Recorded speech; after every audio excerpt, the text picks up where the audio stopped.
자, 여러분 안녕하십니까? 예, 하나님의 은혜가 함께 하시기를 간절히 바라겠습니다. 오늘 다니엘서 4장 이 말씀을 오늘 다니엘서를 다 끝낼까 생각하고 있는데 글쎄 다 끝낼 수 있을런지 한번 해보겠습니다. 우리는 다니엘서 3장을 통해서 불못불에서 죽일 수밖에 없는 사드락과 메삭과 아벳느고, 하나냐, 아사랴, 미사엘 세 친구들 구원하신 예수님의 모습, 그 모습은 죽을 수밖에 없는 죄된 세상에서 인간의 모습으로 오시는 예수님, 그리고 고난과 고통 속에서 결국은 승리하시는 예수님의 모습을 나타내는 것을 보았습니다. 오늘 우리 4장에서는 인간에게 변화의 기별을 주시는 예수님의 모습, 곧 왕의 회심이라는 제목을 가지고 우리 함께 연구해 보도록 하겠습니다. 자, 우리 4장, 우리 다니엘서 4장을 다 펴시기 바랍니다. 우리 다니엘서 4장의 특징은 크게 여러 가지로 나눌 수 있지만은 몇 가지를 한번 살펴본다면, 첫 번째는 느부갓네살 왕의 자서전적 기록. 그러니까 다니엘서 4장은 누가 주로 기록했다고요? 누가 기록했다고요? 느부갓네살 왕이 기록한 거예요. 이거 아주 특이한 겁니다. 느부갓네살 왕의 조서 내린 것을 다니엘이 이렇게 조합해가지고 만든 성경이 바로 다니엘서 4장이에요. 그래서 다니엘서 4장의 대부분의 내용은 느부갓네살 왕이 기록한 조서로 되어 있다는 것입니다. 근데 그 내용은 뭐예요? 신앙 고백이에요. 자기가 회심한 신앙 고백입니다. 그리고 처음에는 나라는 1인칭에서 왕이라는 3인칭에서 다시 1인칭으로 바뀌는 그러한 것을 볼 수가 있고, 왕의 조서 형식으로서 맨 마지막에는 여호와 하나님을 찬양하는 그러한 왕의 조서로서 신앙의 간증으로서 끝을 맺는 아주 그러한 은혜스러운 책이 바로 다니엘서 4장입니다. 그래서 하나님의 구원의 섭리가 포함되어 있는 책이 바로 이 다니엘서 4장이 되겠습니다. 자, 이제 들어가 보도록 하겠습니다. 여러분 성경을 보시든지 아니면은 이 앞을 보셔서 함께 성경을 연구했으면 좋겠습니다. 자, 여기 보니까 느부갓네살 왕은 천하에 거주하는 모든 백성들과 나라들과 각 언어를 말하는 자들에게 조서를 내리노라 하였노니 너희에게 큰 평강이 있을지어다. 자, 여러분 느부갓네살 왕의 조서를 내린 그 범위는 어디입니까? 예? 천하에 거주하는 모든 백성들과 나라 각 언어로 말하는 자들에게 조서를 내린다. 그는 여기서 느부갓네살 왕의 그 권한이 얼마나 크다는 것을 알 수 있습니다. 여러분, 우리가 아무리 우리나라 대통령이 권력이 있다 하더라도 조서가 세계적일 수는 없죠. 그렇죠? 근데 그때 당시 느부갓네살 왕은 천하에 거주하는 모든 백성에게 각 조서를 내렸다는 것이에요. 그러니까 이 느부갓네살 왕의 그 지위와 이러한 역할을 할 수 있는 인물들이 요즘 세상에 있을까요? 없을까요? 있을 수 있어요. 누가 있습니까? 이렇게 그 사람 말 한마디에 세계가 영향을 미치는 사람. 교황도 있고요. 또 있어요. 미국 대통령도 그 영향권 내에 좀 있어요. 그렇지 않습니까? 근데 여러분, 이 의미는 대단히 중요한 의미를 가지고 있습니다. 예. 그래서 세계의 대통령이라고 하면은 미국 대통령이라고 볼 수 있어요. 그래서 미국 대통령이 중국을 향한 말 한마디, 관세라든지 한마디 하면은 전 세계가 막 흔들흔들 할 정도, 그렇게 영향력이 있는 것입니다. 여러분, 여기서 느부갓네살이 거주하는 모든 백성이 각 언어로 조서를 내렸다라고 하는 이 이야기는 이 조서 내용은 지금부터 밑에 내려와 있는데요. 여러분, 이 내용을 가만히 보면 하나님의 말씀은 이스라엘 백성에게만 국한되어 있지 않다는 사실을 우리는 여기서 찾아볼 수 있어요. 그렇지 않습니까? 만약에 성경 모두가, 구약이 이스라엘 백성들에게만 복음이 전해졌다고 한다면 굳이 느부갓네살 왕은 이러한 말을 할 필요가 있을까? 하나님께서 이렇게 말하도록 놔둘까? 그리고 이 효염이 어디 있을까? 예. 그리고 느부갓네살 왕은 이방 왕이에요. 이방 왕이 하나님의 천하에 거주하는 모든 백성에게 조소를 내리는 그러한 일들은 이 복음이 단순히 이스라엘 백성들에게만 주어진 것이 아니라 세계적으로 다 주어졌다는 사실을 우리는 알 수가 있는 것이에요. 네. 그럼 이스라엘 백성들은 왜 이스라엘 백성 할까요? 그들에게는 복음을 전해야 될 특별한 뭘 가지고 있습니까?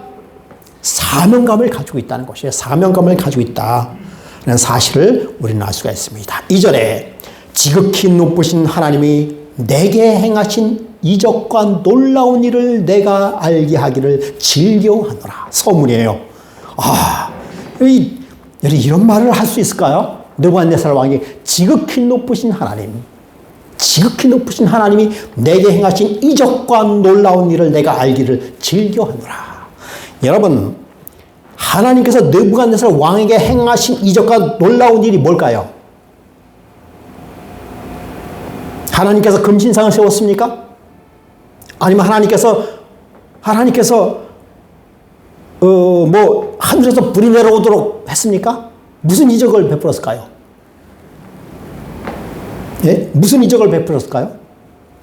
여러분, 요게 주제입니다. 요게 4장의 주제예요. 4장에서 하나님께서 이적과 놀라운 일을 내가 알게 하기를 즐겨했다라고 분명히 말씀하고 있어요. 그죠? 그게 뭐예요?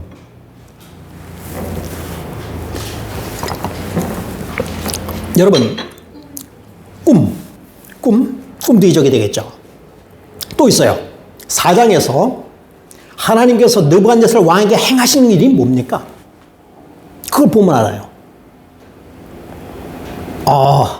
특별히 세계적인 왕국을 하나님께서 만들었어요? 물론 만들었는지 안 만들었는지. 자, 그러면 이 이적과 놀라운 일은 뭔가 하면 생명에 관한 것입니다.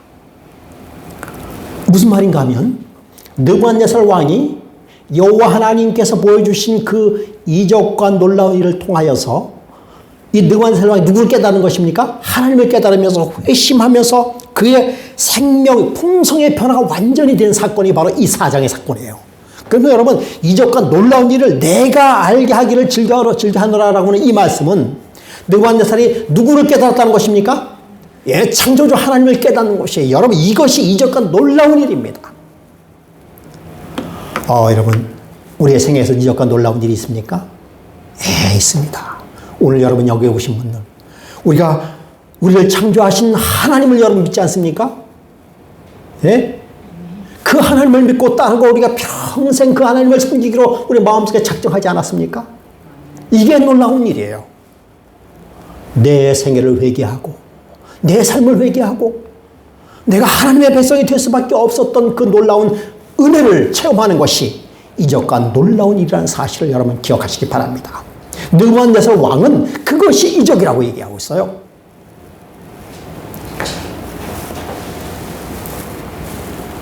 그래서 복음은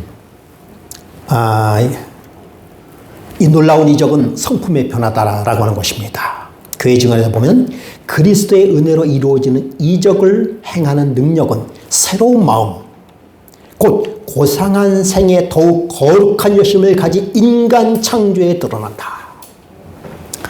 여러분, 우리가 하나님께서는 창조 사업이 계속되고 있다는 사실 여러분 아시죠? 예. 하나님께서는 이 온 우주를 창조하시고 그리고 지구를 창조하시고 이제 재창조하시는 사업이 계속 이루어지고 있습니다. 여러분, 그 창조 중에서도 우리가 느끼고 체험하는 것이 뭔가 하면 우리의 마음의 성품의 변화입니다. 그것은 새로운 인간 창조, 생명 창조예요. 내가 새 마음을 너에게 주노라고 이렇게 사람이 새롭게 된다는 것이 가장 위대한 이적이 아닌가라고 이야기하고 있습니다. 여러분, 우리가 이렇게 잘 되는 것도 큰 이적이, 그것도 우리 축복입니다. 그러나 무엇보다도 큰 이적은 우리가 하나님을 깨달으면서 우리의 새 사람이 되는 그러한 은혜를 경험하는 것이 뭐라는 것입니까? 이적이라는 사실을. 여러분, 그래서 하나님 앞에 감사하시기 바랍니다. 3절. 그것이 참으로 크도다 그의 이적이요 참으로 능하도다 그의 놀라운 일이요 그는 그의 나라는 영원한 나라요 그의 통치는 대대에 이르리로다.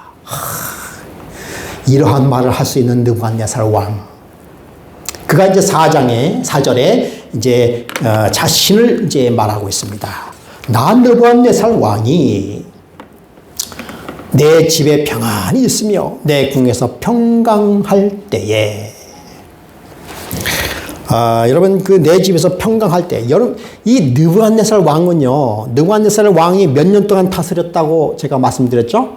43년간 왕을 이 나라를 다스렸는데, 43년간 나라를 다스렸는데 43년 동안 사실은 느부갓네살 왕은 거의 쉬지를 못했습니다. 예. 그쵸. 전쟁터에 나가서 싸웠죠. 그래가지고 전쟁터에서 어떻게 싸웠는가 하면은요, 그의 숙적이던 그때 당시 아시리아를 멸망시켰어요, 느부갓네살 왕이. 그리고 그의 제위 19년에는 그렇게 말썽을 부렸던 유다를 멸망시켜버리고, 그리고 아라비아를 정복했으며, 그때 상업의 도시이고 바다의 왕조인 두로를 멸망시켰습니다. 그리고 이집트를 정복했고요. 그런 아주 수없이 그런 정복한 그런 역사가 있고, 그리고 다시 그 정복이 끝나면 돌아와서 성궁을 짓는 그런 일을 했습니다. 그래서 그의 나라가 영원하리라고 하는 그러한 희망을 가지고 살았던 사람이 바로 이 느부갓네살 왕이에요. 근데 여러분, 느부갓네살 왕이 이 다니엘서 4장이 끝난 후에 얼마 못 살고 죽었어요. 즉, 우리 이제 공부하겠습니다만, 일 있음 후에 꿈을 보고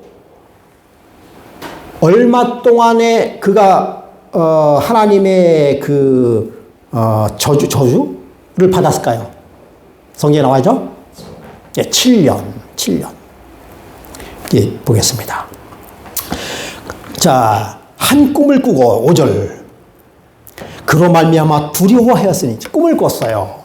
자, 꿈하면은 이 느부갓네살도 아주 친근한 사람이에요. 느부갓네살 왕이 처음에 꿈을 꿨을 때 무슨 꿈을 꿨죠?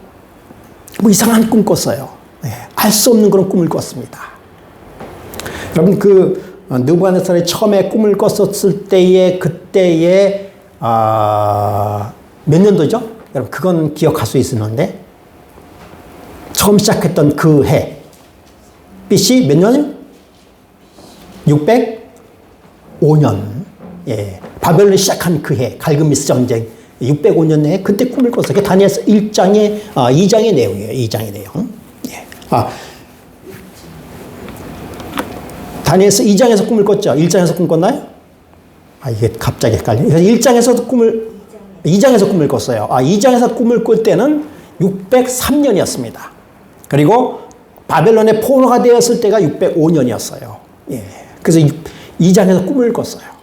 그 꿈에서는 뭐가 없었습니까? 무슨 꿈을 꿨는지 몰라요. 그런데 이번에 4장에서 또 꿈을 꿨을 때는 그 꿈이 무슨 꿈인지 알았을까요? 몰랐을까요?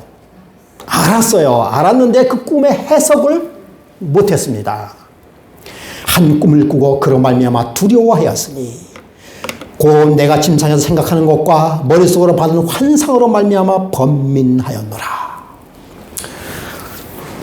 자, 그 꿈을 꾸고, 여러분 왜 이때 당시에 이렇게 꿈을 꿨을까요?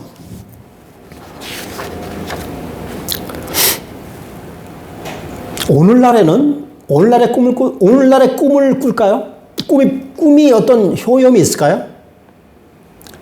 효염이 있을 수도 있는데, 그런데 거의 그렇게 생각하지 않고 있습니다. 이때 당시에는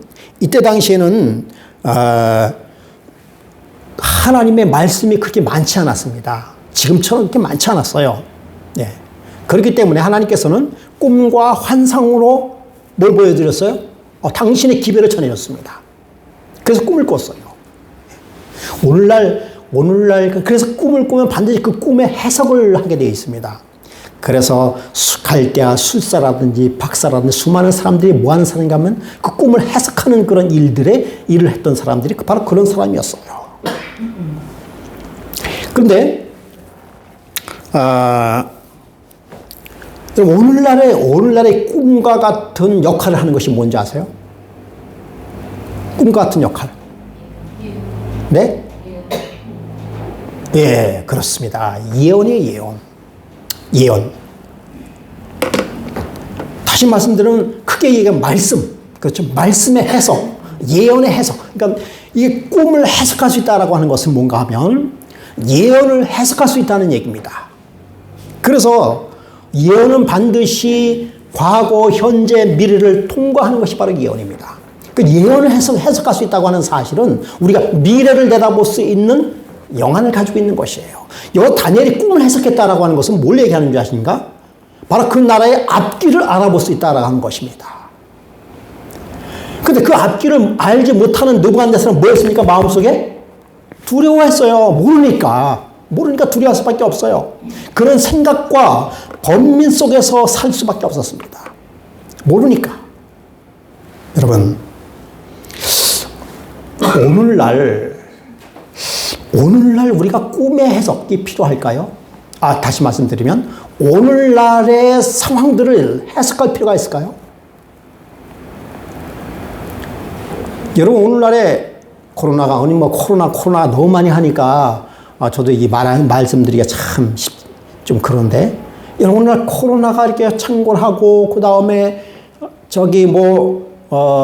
얼음이 녹아서 해수면이 높아지고, 그래서 이상기온이 생기고 두렵고 떨리고 이런 불안한 세상, 마음이 두려워서 번민할 수밖에 없는 오늘날의 이 세상에 꿈의 해석이 필요할까요? 예언의 해석이 필요할까요? 절대적으로 필요한 것입니다. 말씀의 해석이 필요한 거예요, 여러분. 예, 꿈의 해석, 예언의 해석이 필요한 것입니다. 그런데 예언의 해석을 할 줄 아는 사람은 두려웠고 번민할 필요가 없어요. 여러분, 오늘날 우리 삶 속에서 두렵고 번민스럽고 또 현실이 우리가 참 이렇게 안정되지 못한 그런 삶을 살고 있을 때, 정말 우리가 예언을 해석할 수 있고 말씀 속에서 산다고 한다면 우리는 그 넘어서의 삶을 우리는 뭐 할 수 있어요? 바라볼 수 있는 것입니다. 다니엘은 그런 사람이었어요. 우리가 그런 사람 되어야 되는 것이에요. 왜? 우리는 말씀을 가지고 있기 때문에. 다니엘은 특별한 사람이고 우리는 다니엘과 못하도록 태어났나요? 아니에요. 우리는 어떻게 보면 다니엘보다 더 많은 꿈의 해석을 가지고 있는 사람들입니다. 그렇지 않습니까? 예. 다니엘은 지금 다니엘보다 우리가 더 월등하다 그런 얘기 아니에요. 하나님께서 그때보다 지금 더 많은 빛을 우리에게 주셨다라고 하는 것입니다. 여러분, 꿈하면 또 생각나는 사람 누굴까요? 네? 요셉. 그렇죠. 요셉과 다니엘은 아주 비슷한 점이 많아요. 네, 상황도 비슷하고. 자, 그럴 때마다 뭘 해석을 했어요? 꿈을 해석했어요. 어디에 있을 때? 그가 포로에 있을 때. 그가 어디에 있을 때? 그가 감옥에 있을 때. 그가 어디에 있을 때요? 그가 종으로 팔려갔을 때 꿈을 해석했습니다. 누구를 통해서요? 여호와 하나님을 통해서. 여러분, 우리는 꿈을 해석할 줄 알아야 돼요. 예언을 해석할 줄 알아야 됩니다. 말씀을 해석할 줄 알아야 돼요. 오늘날 그것이 우리에게 주신 하늘의 빛이라는 사실을 여러분 기억하시기 바랍니다. 왜? 우리는 그 놀라운 빛을 가지고 있어요. 그럼에도 꿈을 해석할 수 없다고 한다면 아마도 여기에 나와 있는 박사나 술객들하고 크게 다를 것이 없지 않나 생각이 듭니다. 느부갓네살은 정복자였습니다. 전제 군주였어요. 그리고 그는 건축자였습니다. 430년간 전쟁과 건축 현장에서 그는 쉴 틈이 없이 살아왔던 그였습니다. 그런데 내 집에 편히 있을 때, 내 궁에 평강이 찾아왔을 때에 한 꿈을 꾸게 되는 것입니다. 6절.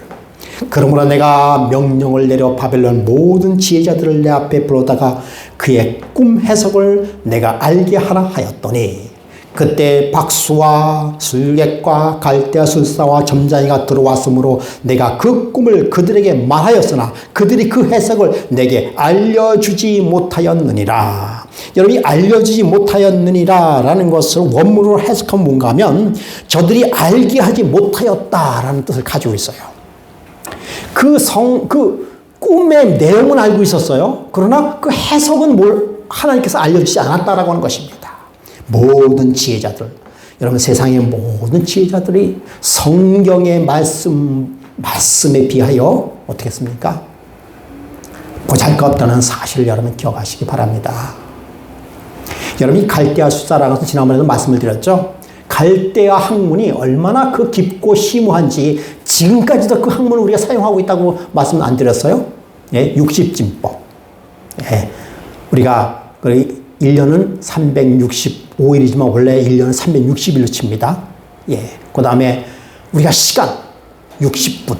이거 전부 다 이때 당시에 갈대아 수사들이 만들어낸 갈대아 학문이에요, 지금. 예. 지금 여전히 우리가 그 영향권에 살고 있다는 것입니다. 얼마나 심오한 것인지. 그러나 이것이 세상 지혜이지만 하나님께서 줄여주시는 그 꿈의 해석에서는 미치지 못하는 사실을 여러분 기억하시기 바랍니다. 왜 그들이 그랬을까? 8절. 왜 다니엘은 꿈을 해석할 수 있었을까? 8절에 그 후에 다니엘이 내 앞에 들어왔으니 그는 내 신의 이름을 따라 벨드사살이라 이름한 자요. 여러분 벨드사살이라는 이름을 누가 지어줬다고요? 느부갓네살 왕이 지어줬어요. 그런데 그 안에는 거룩한 신들의 영이 있는지라.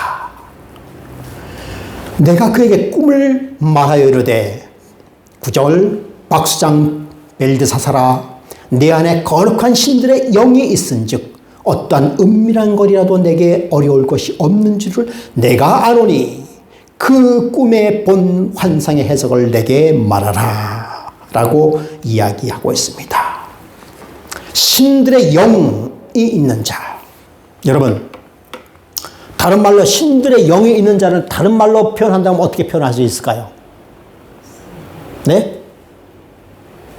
그게 얘기해도 괜찮아요.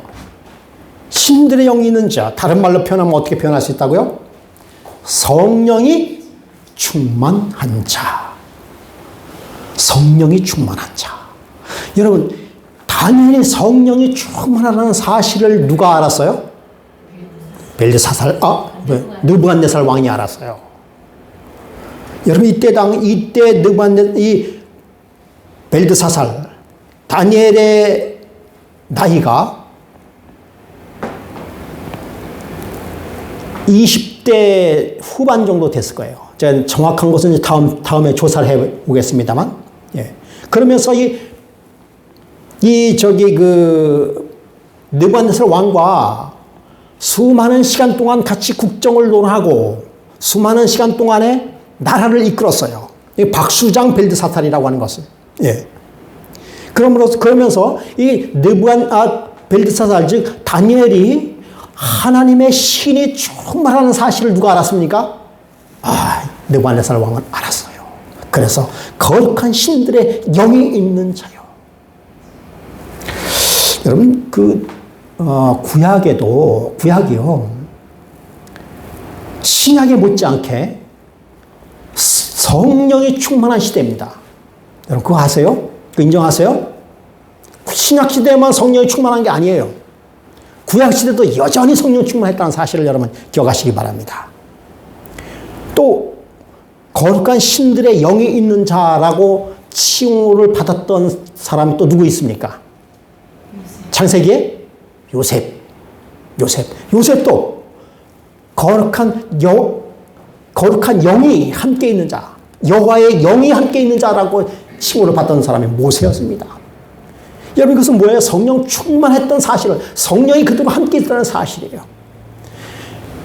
신약만이 아닙니다. 신약만이 성령 시대가 아니에요. 구약도 여전히 거룩한 신들의 영이 있는 성령이 충만한 시대가 바로 구약 시대라는 사실.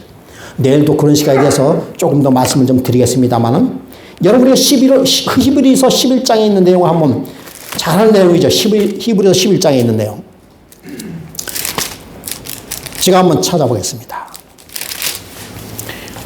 자, 4절에 보면은, 3절부터 믿음으로 모든 세계가 하나님의 말씀으로 지은 줄 우리가 아나니. 4절, 믿음으로 아벨은. 5절, 믿음으로 에녹은. 6절, 7절, 믿음으로 노아는. 믿음으로 아브라함은. 쭉 나와 있어요. 그렇죠? 믿음으로 20절에 믿음으로 이삭은, 21절에 믿음으로 야곱은, 22절에 믿음으로 요셉은, 23절에 믿음으로 모세는, 믿음으로 23절 27절 믿음으로, 28절 믿음으로. 여러분이 구약시대 때 모든 그런 믿음의 노덕들이 믿음을 가지고 있었다는 사실이에요. 여러분, 믿음을 가지고 있다는 사실은 뭐예요? 이들이 믿음으로 말미암는 의의 삶을 살았다라고 하는 것입니다. 결코 율법의 시대로서, 구약은 완전히 율법의 시대로서 어떤 그런 심판의 시대가라는 것은 아니라는 사실을 여러분 이야기하고 있습니다. 똑같이 신약과 구약 똑같이 성령이 충만한 시대예요. 그것을 벨드사살 느부갓네살 왕은 그 다니엘의 삶을 통해서 그 사실을 알 수 있었다라고 하는 것입니다. 10절, 내가 침상에서 나의 머릿속으로 받은 환상이 이러하니라. 그래서 쭉 그 얘기를 합니다. 나무가 자랐는데 그 나무의 높이가 어떻게 해요? 하늘까지 높을 정도로 쫙 다 있어요. 끝이 보이지 않을 정도로. 예. 근데 그 잎사귀가 어떻게 해요? 아름답고 열매가 많이 맺혔습니다. 그래서 만민이 먹을 것이 그 나무 안에서 다 그 열매로서 만민이 먹을 뿐만 아니라 뭐예요? 들짐승들까지도 그늘에서 있었으며 공중에 새가 깃들고. 그에 보니까 육체를 가진 모든 것이 거기에서 먹을 것을 얻더라. 이것은 여러분, 이 큰 나무는 어느 나라를 상징한 것이에요? 누구 상징한 것입니까? 네? 누구요? 바벨론 느부갓네살. 네, 그렇죠. 바벨론 느부갓네살 왕을 상징한 것입니다. 그러니까 이 느부갓네살 왕이 이 바벨론 나라가 얼마나 창궐하고, 그렇죠. 큰 나라고, 그리고 바벨론 이 느부갓네살 왕이 많은 사람들을 먹여 살렸다는 사실을 여기서 알 수 있어요. 그 육체를 가진 모든 것이 거기에서 먹을 것을 얻더라라고 얘기 나왔어요. 그런데 13절에 내가 침상에서 머릿속으로 받은 환상 가운데 또 본즉 한 순찰자, 한 거룩한 자가 하늘에서 내려왔는데. 여러분, 여기서 순찰자, 거룩한 자, 누굴까요? 천사요? 한 순찰자, 거룩한 자, 누굴까요? 여호와 하나님 예수님이세요. 누구에게 내려오는 장면입니까? 느부갓네살, 내 침상, 그 받은 환상과 순찰자가 하늘에서 내려왔다라는 사실을 알 수 있어요. 그가 소리질러 이르되 그 나무를 베고 그 가지를 자르고 그 잎사귀를 떨고 그 열매를 해치고 짐승들을 그 안에서 떠나게 하고 새들은 그 가지에서 쫓아내라. 15절, 그러나 그 뿌리의 구루터기를 땅에 남겨두고 새와 노줄을 동이고 그것을 풀 가운데 두어라. 그것이 하늘 이슬이 졌고 땅의 풀 가운데서 짐승과 더불어 제 몫을 얻으리라. 자, 계속해서 16절, 또 그 마음은 변하여 사람의 마음과 같지 아니하고 짐승의 마음을 받아 7대를 지나리라. 17절은 이는 순찰자들의 명령대로요 거룩한 자들의 말씀대로니 지극히 높으신 이가 사람의 나라를 다스리며 자기의 뜻대로 그것을 누구에게든지 주시며 또 지극히 천한 자를 그 위에 세우시는 줄을 사람들이 알게 하려 함이니라 하였느니라. 여러분, 이것은 지금 느부갓네살 왕이에요. 그러니까 느부갓네살 왕이 지금 모든 것을 끝내고 나서 자기가 자서전적으로 쓴 것입니다. 아시겠어요? 경험을 하고 쓴 것이에요. 경험을 하고 쓴 것입니다. 자, 여러분, 이게 이제 여러분 실제로 그렇게 되겠다는 거예요. 그 나라가 뭐하고 나라는 아직 망하지 않았어요. 그런데 그 나무가 베어졌어요. 얼마 동안 베어졌어요? 그렇죠. 7년 동안 7때를 지나리라 라고 했어요. 그 7때를 지나면서 그루터기는 잘라질 것이다. 그 나무는 잘라지지만 뭐는 남아있어요? 그루터기라는 남아있다라는 사실은 그가 왕의 자리에서 완전히 쫓겨나지 않았다는 사실을 이야기한 것입니다. 예.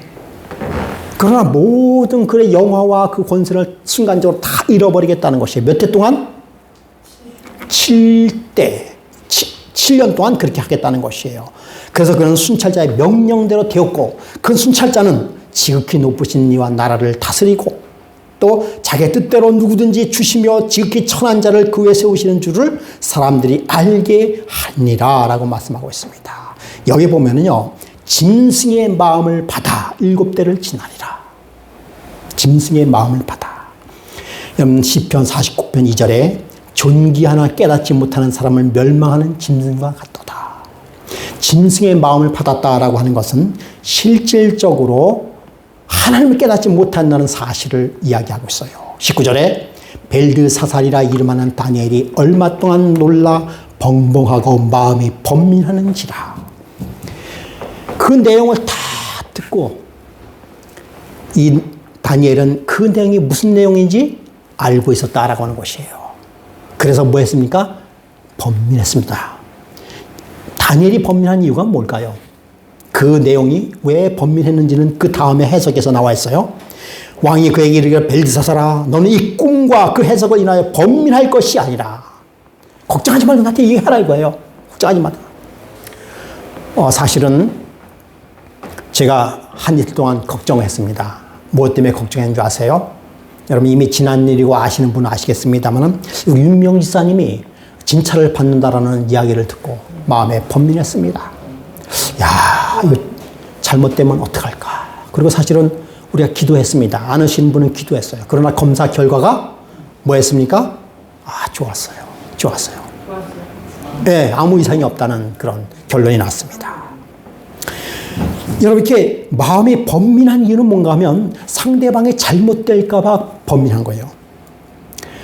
벨드살이 대답하여 이르되 내 주여 그 꿈은 왕을 미워하는 자에게 응하며 그 해석은 왕의 대적에 응하기를 원하나이다. 왜냐하면 이 꿈이 안 좋은 해석이에요. 그 안 좋은 해석을 왕에게 하기가 참 쉽지 않다는 것이에요.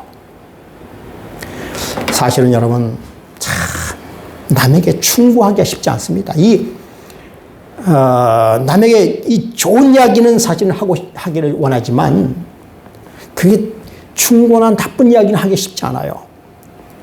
다니엘은 그 해석을 왕에게 보이기가 심히 뭐했습니까? 고민됐다라고 하는 것이에요. 20절 왕께서 보신 그 나무가 자라고 견고하여져서 그 높이는 하늘까지 닿으니 땅끝에서도 보이고 그 잎사귀는 아름답고 그 열매는 많아서 만민이 먹을 것이 될 만하고 들짐승은 그 안에서 살며 공중에 나는 새는 그 가지에 깃들었나이다. 반복하는 거예요. 22절 왕이여 이 나무는 곧 누구다?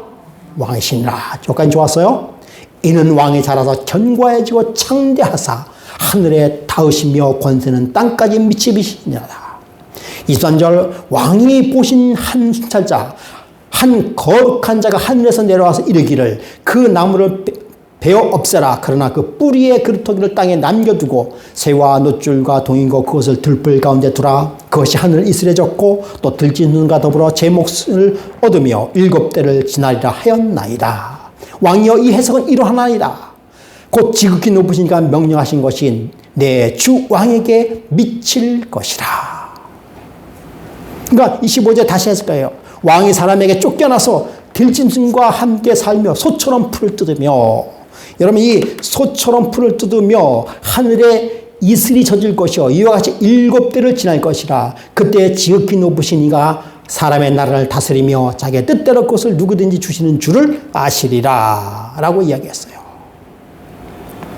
26절 계속해서 반복하게 되는 거예요. 또 그들이 그 나무 뿌리와 그루터기를 남겨두라 하셨은즉 하나님이 다스리는 줄을 왕이 깨달은 후에야 왕의 나라가 견고하여지리라. 27절 그런즉 왕이여 내가 아뢰는 것을 받으시고 공의를 행하시며 죄를 사하시고 가난한 자를 긍휼히 여기심으로 죄악을 사하소서. 그리하시면 왕의 평안함이 혹시 장구하리이다.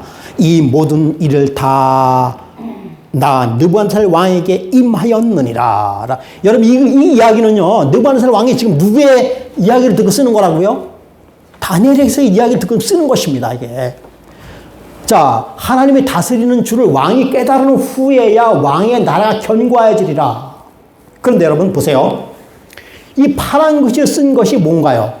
왕이요, 내가 아뢰올 것은 받으시고 공의를 행함으로 죄를 사하고 가난한 자를 긍휼히 여기시며 죄악을 사하소서. 그리하면 왕의 평안함이 혹시 장구하리다 라고 이야기했어요. 이것은 하나님의 경고입니다. 아니요, 하나님의 회개의 기별이에요. 이 이야기는 무슨입니까? 왕이요, 내가 아뢰온 것은 받으시 공의를 행하라. 이 느부갓네살 왕은 공의를 행하지 않았습니다. 이 이야기 무슨 얘기하는가 하면요, 이 느부갓네살 왕은 그 수많은 그런 성을 건축하고 그 다음에 신전을 건축하면서 수많은 사람들의 노동력을 착취했어요. 그리고 그 가운데 뭐 한 줄 아십니까? 많은 사람들이 죽어나갔어요. 그래서 그걸 꼬집는 거예요. 왕이요, 공의를 행함으로 죄를 사하고 가난한 자를 긍휼히 여기고, 그가 가난한 자의 노동력을 착취했어요. 그 회개하라는 것입니다. 그리하여 죄악을 사하소서, 죄악을 사하소서 자기 회개하라는 것이에요. 그리하면 왕의 평안함이 혹시 장구하리다. 혹시 장구하리라. 하나님이 다스리는 줄을 왕이 깨달은 후에야 왕의 나라가 견고하여지리라.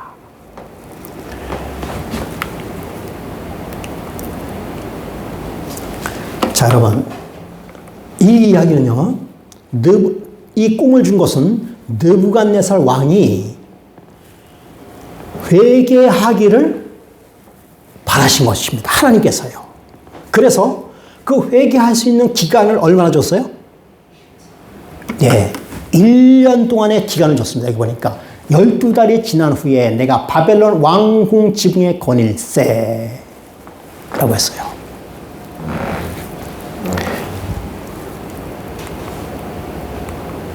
아까 얘기한 것처럼 바벨론은 내가 건설한 큰 성, 이 바벨론 성은요, 엄청난 성이에요. 내성과 외성이 있고, 그 내성과 외성, 그 외곽의 성에는 그 외곽의 그 꼭대기에서 오늘날 같았으면 자동차가 다닐 수 있는 그런 길을 만들었습니다. 그리고 그 성은 도저히 뚫을 수 없는 그런 난공불락의 성이에요. 그리고 에사길라라고 하는 마르독 신전을 건축했어요. 그리고 아미티스 공주가 저기서 데리고 온 그런 공주인데요. 그 공주가 그 나라는 무슨 나라였어요? 거기는 사막지대죠. 사막지대. 그러니까 황량한 사막지대였어요. 근데 이 아미티스 공주는 어디에서 살았어요? 저쪽에 아주 푸른 초장이 있는 그런 데서 살았어요. 그러니까 늘 자기 고향을 그리워하면서 향수병에 걸렸던 사실을 알고 이 느부갓네살 왕이 그 아미티스 공주를 위하여 뭘 줬습니까? 공중청원을 줬는데 그것이 세계에서 7대 불가 사이에 지나는 그런 성, 아주 아름다운 성을 지었어요. 그러니라고 수많은 사람들의 노동력을 착취했다는 사실이 드러나고 있습니다. 그래서 그가 회개할 수 있는 기간을 얼마나 뒀어요? 12달을 줬습니다. 30절. 나 왕이 말하여 이르되. 이제 그렇게 12달의 기간을 줬지만은 느부갓네살 왕이 뭐 하지 않았어요? 회개하지 않았어요. 회개하지 않았어요. 그런데 그래서 평안할 때에 느부갓네살 왕이 어디를 거니면서 크게 성전을 쭉 거니면서 그때에 느부갓네살 한 말이 바로 이겁니다. 이 큰 바벨론은 내가 능력과 건설로 건설하여 나의 도성으로 삼고 내 위엄이 영광을 나타내는 것이 아니냐. 그러니까 나 왕이 이르되 내가 바벨론 지붕에 거닐다. 그래서 특징이 뭔가 하면 나예요. 나. 그러니까 여러분 내가 클 때, 자아가 살아있을 때 그때에 가장 위험한 것입니다. 31절에 이 말이 아직도 나 왕의 입에 있을 때에 그러니까 내 자랑하고 내 의에 이게 율법주의예요. 아시겠어요? 네.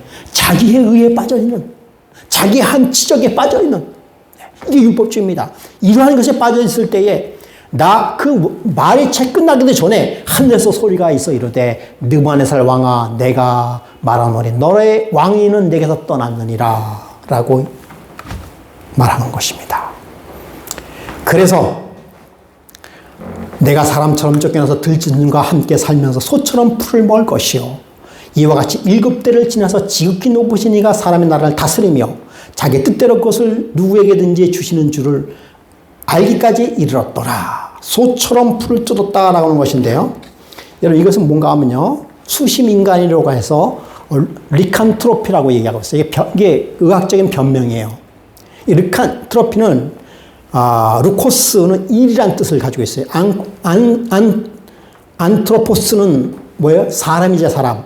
그래서 일이 인간. 이것을 리칸트로피라고 얘기하는데요.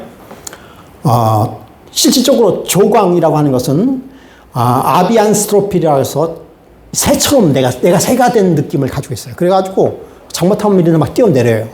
그 다음에 우광, 보안스트로피. 이건 뭔가 하면 내가 소가 되는, 실제 그래서 네 발로 기어다니고 풀 뜯어먹고 하는 그런 병이 있습니다. 이런 병이 걸렸던 사람이 뭔가 프랑스 찰스 5세, 덴마크 크리스찬 7세, 영국 조지 3세, 이 사람들도 이런 병에 걸렸어요. 리칸트로피스. 그래서 이 느부갓네살은 우광에 걸렸어요. 우광. 소처럼 풀을 뜯어먹고. 그런데 그 발톱은 새의 발톱이 되고. 이 실적인 일이 일어났던 것이었습니다. 34절. 그 기한이 참에 나 느부갓네살이 하늘을 우러러 보았더니. 여러분, 이 7년의 기간,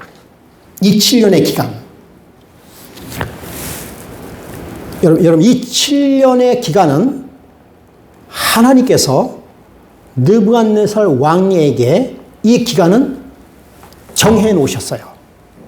7년 후에는 놓일 것은 뭐였습니까? 정해 놓으셨어요. 이것을 뭐라고 얘기하는가 하면 이것은 예정해 놓으신 겁니다. 이거 예정해 놓으신 거예요. 7년 후에 느부갓네살이 하늘을 우러러 보았더니 내 총명이 다시 내게로 돌아오리라. 그 기한이 참회라고 하는 것은 기한 동안에 그를 뭐 했으면 그 기한 동안에 그 기한을 정해 놓으셨습니다. 정해 놓으신 거예요. 그러니까 예정해 놨다는 것이 예정.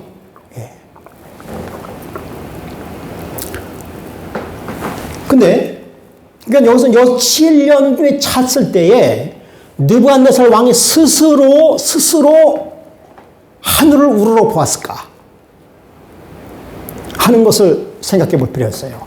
여러분, 느부갓네살 왕이 7년이 지난 다음에 하늘을 스스로 우러러 보았을까요? 어떻게 했을까요? 내 총명이 다시 내게로 돌아온지라 라고 얘기했습니다.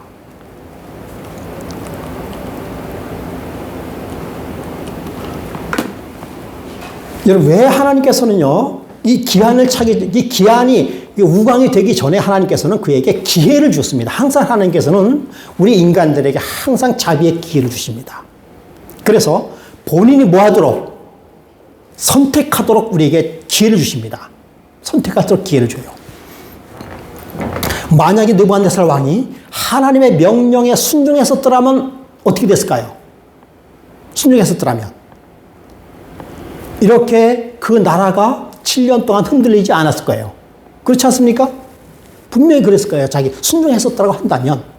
그러나 그가 순종하지 않았기 때문에 그가 뭘 했습니까? 하나님의 저주를 받아서 소처럼 풀을 뜯어먹는 기간이 7년 동안이 됐다라고 하는 것이에요. 그러니까 이 7년의 기간은 하나님께서 그를 위하여 정해 놓으신 겁니다. 이거야말로 예정이에요. 아시겠습니까? 그런데 그러니까 7년이 지나면 느부갓네살은 자동으로 뭐 하게 되어 있습니까? 자동으로 풀리게 되어 있어요. 이게 하나님의 섭리인 것이에요. 이것은 느부갓네살 왕이 선택하는 게 아니에요. 자동이 하나님의 섭리가 되는 것이에요. 근데 여러분, 이게 내일 제가 조금 더 이 이야기 좀 할 겁니다. 그럼 느부갓네살에게 왜 7년이라는 기한을 정해놨을까요? 그래서 여기 보니까 참에 나 느부갓네살이 하늘을 우러러 보았더니 라고 얘기했어요. 그럼 느부갓네살 왕이 의식이 있어 스스로 하늘을 쳐다봤을까? 네. 여러분 그 리칸트로피 그 우광을 받은 사람은 풀을 뜯어먹고 기어다니고 해가 어디를 쳐다볼 수 없으니까 하늘을 쳐다볼 수 없어요. 왜냐하면 짐승들은 하늘을 쳐다보게 되어 있지 않습니다. 그 인간이라고 하는 안트로포스는 그 뜻이 뭡니까? 하늘을 우러러보다, 쳐다보다라는 뜻이에요. 사람은 하늘을 쳐다볼 수 있는 존재입니다. 그런데 동물은 하늘을 쳐다볼 수 없어요. 그래서 네 발로 기어다니게 되어 있습니다. 사람은 하늘을 쳐다볼 수 있도록 두 발로 걷도록 되어 있습니다. 여러분, 기한의 참회라고 하는 것은 하나님께서 왜 그에게 정해 넣어줬는가 하면 그는 그의 마음이 무엇으로 변했기 때문에, 그렇죠. 짐승으로 변했기 때문에 그가 스스로 뭐 할 수 없어요? 하늘을 쳐다볼 수 없게 되었습니다. 그렇기 때문에 기한을 정한 거예요.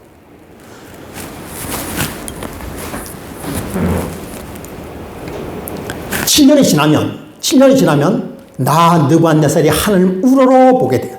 그거에 대해서 조금 더 나왔습니다. 내 총명이 다시 내게로 돌아온지라 이에 내가 지극히 높으시니 감사하며 영생하시는 이를 찬양하고 경배하니 그 권세는 영원한 권세, 그 나라는 대대에 이르로다. 이 모든 사람들을 없는 것 같이 여기시며, 이 땅의 모든 사람들이 없는 것 같이 여기시며, 하늘의 군대에게든지 땅의 사람에게든지 그는 자기 뜻대로 행하시나니 그의 손을 금하든지 혹은 이르기를 내가 무엇을 하느냐 할 자가 아무도 없도다. 그때에, 여기 다시 나오잖아요. 그때 내 총명이 내게로 돌아왔고. 그러니까 여러분, 다시 그러니까 하나님께서 7년이 지나서 그를 하늘을 우러러 보도록, 그러니까 사람의 마음이, 짐승의 마음이 뭘로 변했어요? 사람의 마음, 하늘을 쳐다볼 수 있는 마음으로 변했을 그때에 내가 하늘을 쳐다봤더니 총명이 내게로 돌아왔고, 내 나라의 영광에 대해서도 내 위엄과 광명이 내게 돌아왔고 라고 이야기했어요. 좀 시간이 있기 때문에 이 점에 대해 내일도 조금 더 말씀을 드리려고 합니다. 여러분, 아담과 하와는 선악과를 먹을 수밖에 없도록 예정되었습니까? 어떻게 생각하세요?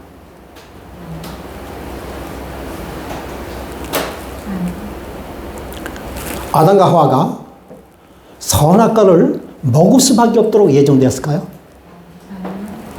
아니란 근거가 뭐가 있어요? 네? 예? 목사님 네 하실 때요. 내가 하셨어요? 먹도록 예정되어 있다. 먹을 수밖에 없다. 어떻게 그렇게 생각하세요? 그래야 이렇게 인류가 존속하면서 하나님 믿고 안 믿고를 추론할 수 있으니까. 믿는 자를 구원하시기 위해서. 믿는 자를 구원하시기 위해서. 예, 그래요. 좋습니다. 근데 예정하지 않았다는 사실을 제가 말씀을 드릴게요. 왜 그런가 하면, 만약에 아담과 하와가 선악과를 먹을 수밖에 없다라고 한다면 굳이 하나님께서 동산 중앙에 있는 선악과를 먹지 말라, 먹는 날에 너희가 뭐하리라? 죽으리라, 가까이 가지도 말라라고 이야기할 필요가 없어요. 왜요? 먹도록 예정되어 있으면 굳이 그 말 할 필요가 없다는 것이에요. 그러니까 먹을 수도 있습니다. 그렇죠? 그런데 안 먹을 수도 있어요. 여기서 그러면 누구의 선택이에요? 누구의 선택? 네? 아담과 하와의 선택이에요? 그렇죠? 그럼 여기서 하나 문제가 있습니다. 오늘은 이야기는 하는데 내일 좀 얘기하게, 질문만 던지겠어요. 그렇다면 여러분, 우리의 구원은 100% 하나님께서 주시는 구원 맞습니까? 맞아요. 맞습니다. 그렇다면 우리 선택은 뭐예요, 그러면? 제가 몇 년 전에, 한 4, 5년 전에도 이 말씀을 계속 했어요. 예. 우리는 선택의 의지가 없다. 그런데 하나님께서 주시는 커다란 은혜 중에서 하나가 뭔가 하면 선택의 의지입니다. 그러면 만약에 구원도 그러면 선택하는 거네요? 구원은, 선택이라고, 내가 구원을 선택했다라고 하는 거 사실은 구원이라고 하는 100%의 나의 노력이 0.001%로 사실 들어가면 안 돼요. 그게 원리 아니에요? 그게 구원의 원리 아니에요? 구원은 내가 어떻게 노력해가지고 구원받는 건 절대 아니잖아요. 그죠? 그런데, 그렇다면 내가 노력할 것이 없으면 하나님께서 모든 걸 다 해주시는 거네요? 맞아요. 그죠? 그래서 내가 선택하는 건 뭐예요? 내 의지가 있다는 얘기예요, 내가. 그렇잖아요. 내 의지. 그러면 내 구원의 100%에서, 아니, 1% 아니더라도 0.001%도 내 의지가 구원에 포함이 된다고 한다면, 그건 100% 아니잖아요. 그건 도대체 뭘까요? 네? 그 문제는 내일 다시 한번 연구해 보도록 해보겠습니다. 여러분 한번 생각해 보세요. 네. 이것이 예정론과도 연관이 되는 것이에요. 하나님께서 과연 예정하셨을까? 만약에 이 말이 맞아요. 100% 하나님께서 우리의 구원을 이루시는 거예요. 그 내가 뭐 구원을 이루는 것에 뭐 하는 거 없으면 그 맞는 얘기예요. 그렇다면 하나님께서 내 구원을 예정해 놓으셨네요. 그렇죠? 그 어떤 사람은 그 예정했다라고 한다면 또 이렇게도 얘기할 수 있어요. 그 모든 사람이 다 구원을 받느냐? 모든 사람이 구원 받을까요? 우리 권사님? 모든 사람 다 구원 받나요? 믿어야 구원 받잖아요. 모든 사람 다 구원 받지 않는다는 사실은 누구나 다 알고 있어요. 그렇잖아요. 네.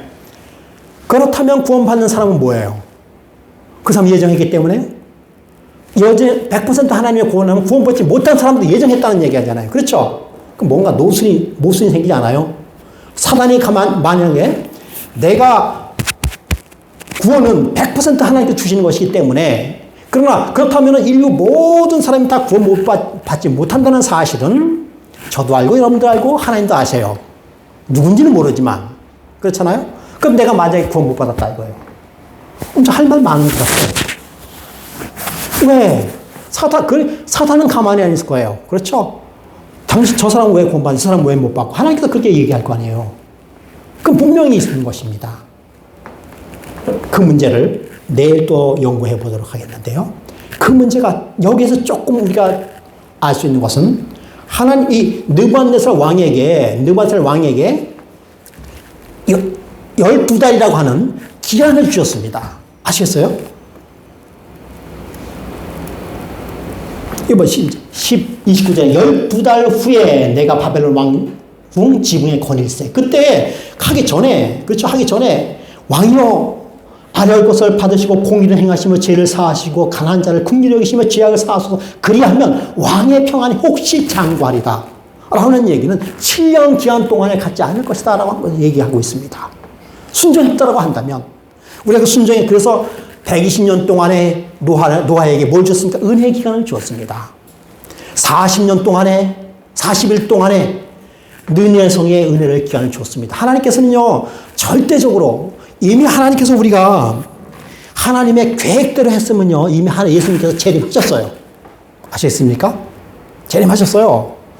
그럼에도 불구하고 아직까지 성경 예언에서는 더 이상 예언이 없습니다. 아직까지 우리가 예수님께서 오지 않으신 것은 우리에게 은혜의 기간, 회개할 수 있는 기한을 우리에게 더 주시는 은혜인 것이에요. 기한을 주시는 거예요. 예. 이러한 사실과 하나님께서 예정하심, 그러니까 선택하심에 대한 그런 이야기를 내일 조금 더 한번 이야기를 한번 해보도록 하겠습니다.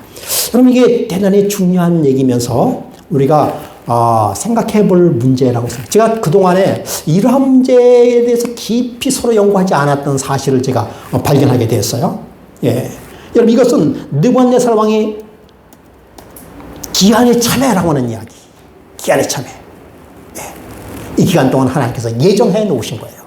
이 기간은 느부갓네살 개인의 어떠한 그 역량과 상관없어요. 왜냐하면 느부갓네살은 뭐가 됐기 때문에 짐승의 마음을 가지고 있었기 때문에 그 스스로 하늘을 쳐다볼 수 있는 그런 가능성이 없는 존재였어요. 하나님의 섭리가 그에게 필요한 것이었습니다.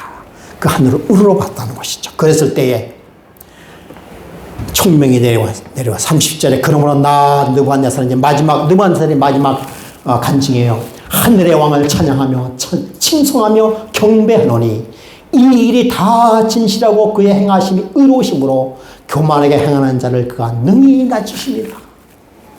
이게 느부갓네살 왕의 마지막 간증입니다. 느부갓네살 왕은요 행복한 왕인 것 같아요.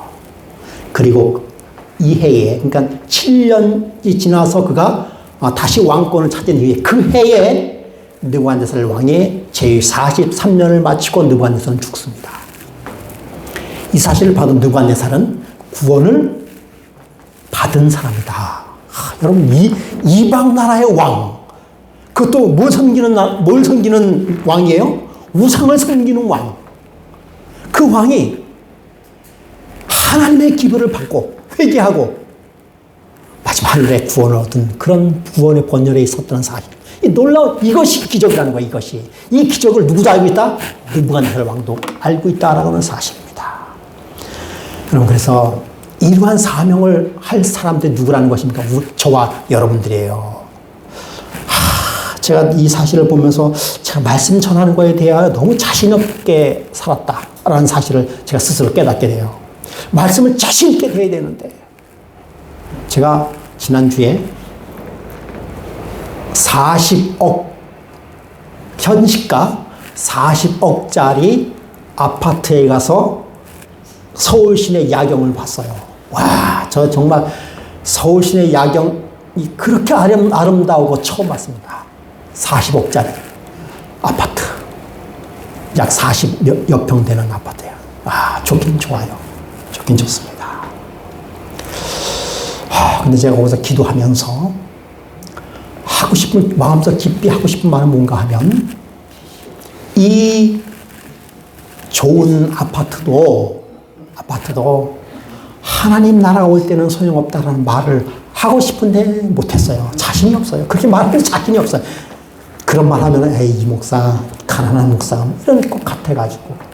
꼭 그렇게 얘기 안 하더라도, 그럴지라도 하나님을 섬깁시다 라고 말이 나와야 되는데, 그 말에 자신이 없어요. 그러니까 이 다니엘은 그런 욕을 무릅쓰고 한 말입니다. 여러분, 셋째 천사의 기별에 말리고 짐승과 그 우상의 표를 받으면 이는 하나님의 진노의 보좌를 맞으리니 거룩한 천사들과 어린 양 앞에 불과 유황으로 고난을 받으리니. 여러분, 이러한 때가 우리가 닥칠 거예요.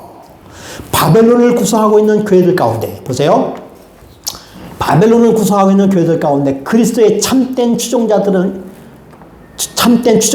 큰 무리가 아직도 있다. 그들 가운데는 이 시대에 특별한 진리를 아직 본 적이 없는 사람들이 많다. 그들은 더욱 분명한 빛을 갈망하고 있다. 여러분, 우리 할 일이 얼마나 많은지 모릅니다. 복음을 전해야 되니. 그 느부갓네살 왕이 회개할 줄 누가 알았겠어요?